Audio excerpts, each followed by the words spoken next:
Cocktail Sessions, educational and inspirational talks from experienced startup founders, entrepreneurs, and thought leaders. So thank you so much for, to Tech Cocktail and for the Downtown Project for bringing all of us here for this great exchange of ideas and thoughts. And, my entire career has been at this very dynamic point between technology and storytelling and where they come together. And so kind of it makes sense for me to talk about narratives and storytelling and hopefully how, that potentially relates to business and startups. But there's another backstory to this, which is very interesting, and it kind of goes back to when Tony was doing his book tour.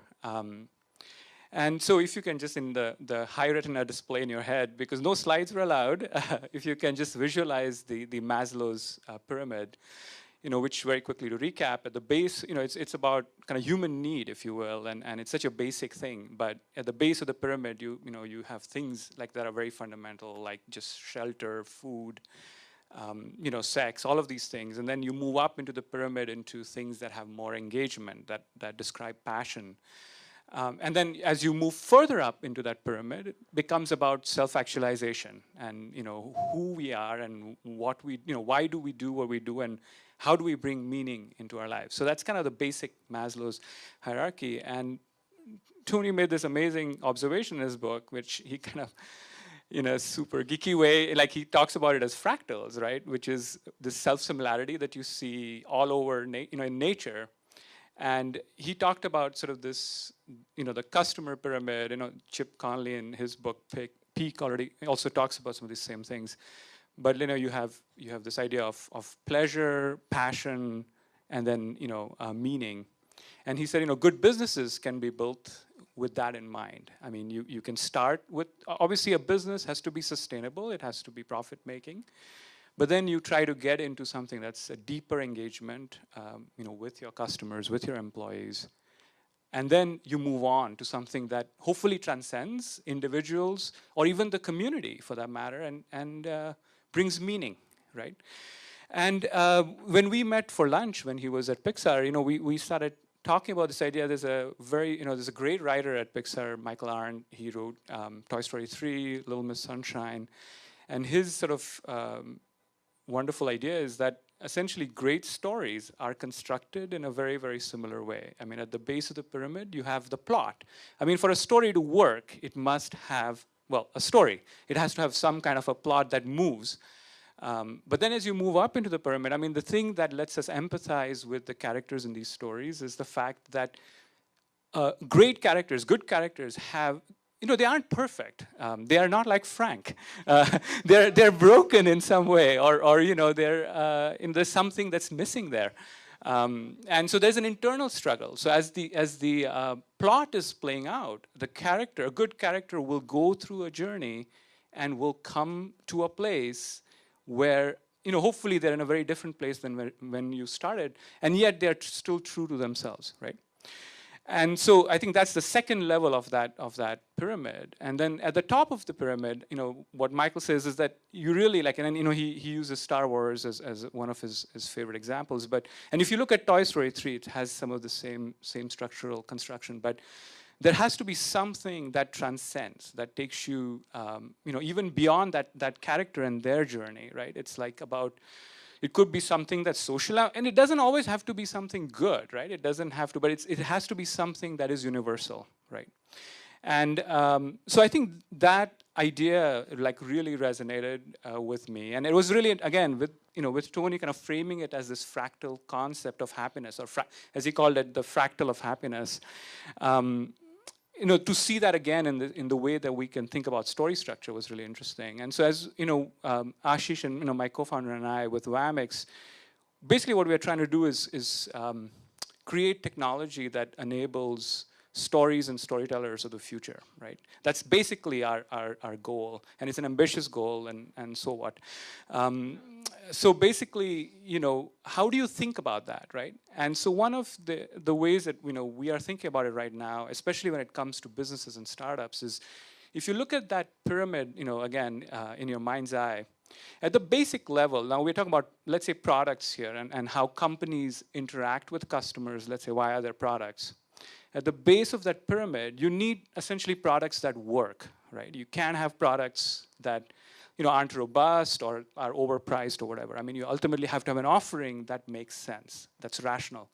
But then if you move up into the pyramid, right, customers now, they are looking for products that also give them pleasure. It's not just enough to have a product that works. You want a product that gives pleasure as well. And if I had said this 10 years ago, that would have been a radical statement, right? That was before iPhones and before all these wonderful things. And now even like, VC funds have design interns, right? So it's like we've come a long way from like the 60s when, for example, IBM first started talking about good design is good business. Everyone kind of at this point pretty much accepts that in order to have great products, they have to be well designed. So then the question is, well, what's next? How do you distinguish yourself further from there? And if you look at the classic, Maslow's hierarchy and the whole like happiness fractal, the next thing, the next natural thing in that pyramid is meaning. And so now we get into this like very gray place. Okay, you talk about meaning. Meaning is super, super fuzzy. When we talk about, we went to Zappos this morning and for the tour, and it's very clear that Zappos has this great culture.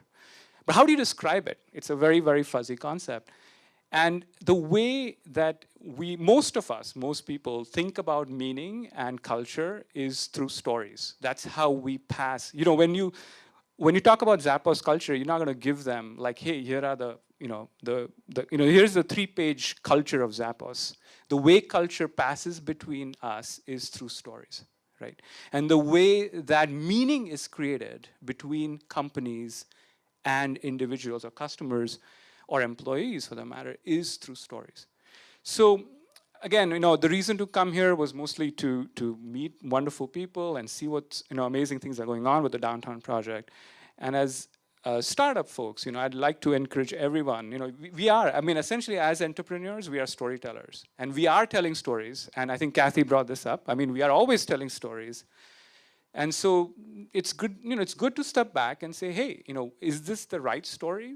Am I telling the right story? And furthermore, am I telling the story in the most effective way possible, right? And so that's kind of the message I'd like to kind of bring to our talk today. I'll sort of wrap up very quickly by saying just a couple of things about Vamex, because that's the space we're in and this is what we're trying to do. And we feel like, okay, so one of the things that we are thinking about sort of bottom up is if stories are going to become the key to how companies essentially, or the companies of the future that are going to be successful. Already, storytelling is not new as a concept to companies. We know that. But I think it's almost going to become, as with design, it's going to become a necessity, right? So then the question is, what do those stories look like? Do they look like the stories that you watch when you go to the theater or when you're watching television? And our thesis is no, not really, right? The stories of companies or the stories that communicate have to be more active than that. They cannot be passive experiences. They have to be interactive. They have to be stories where your users, your customers, your employees can become a part of that narrative. It's not enough to just present the narrative. And then the second thing is, we live in a world with lots of media, lots of communication all around us. So when you have inspired somebody with a story like that, how can you quickly, like you don't want that to be a two-step process. The question is, how can you move them from there to action? And that action could be, them like basically deciding to apply to your company. The action could be them buying your product, or that action can be them going to a social network and talking about this new product that they have experienced. It could be any of those things, but you want to really reduce that friction because you inspire them with your story, but then you want them to be able to act on that, to be again to be active with it. And those are the kind of problems that essentially we are trying to look at. It's like how, and again, I said, I know this is ambitious, and I'm sure we will be a small part of this ecosystem that I'm pretty sure that this is where things will go. And hopefully we will be a small part of that. So again, thank you so much.